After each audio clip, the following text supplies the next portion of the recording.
আর সেই লোভের বশবর্তী হয়ে তুই আমার বকুলকে বিক্রি করে দিয়েছিস, সে বিষয়ে আমার বিন্দু মত সংশয় নেই।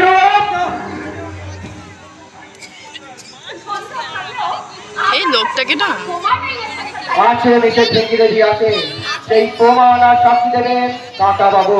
আনেন মুকুন্দ বানাচ্ছে এই যে কাকা বাবু। আমি তন্ন তন্ন করে খুঁজে আমার বোন বকুলকে খুঁজে পেলাম না, তাই আমি রূপকে অ্যারেস্ট করতে বাধ্য হচ্ছি। আমার বোন বকুলের পাতা স্বরূপ সেই চিঠিটা আমাকে দিন।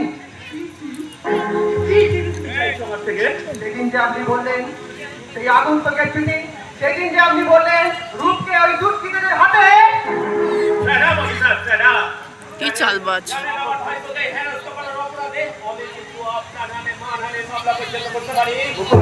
না না, তা তুমি পারো না, পুরো মতি তুমি পারো না। এই অসংখ্য মিথ্যা দিয়ে কোনোদিন সত্য কিন্তু চেপে রাখা যায় না।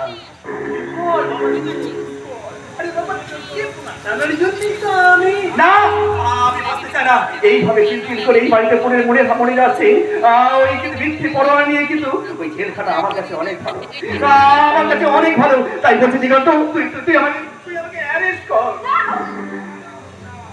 না রে রূপ না, এই মুহূর্তে এই যেন মনে হচ্ছে সম্পূর্ণ নির্দোষ।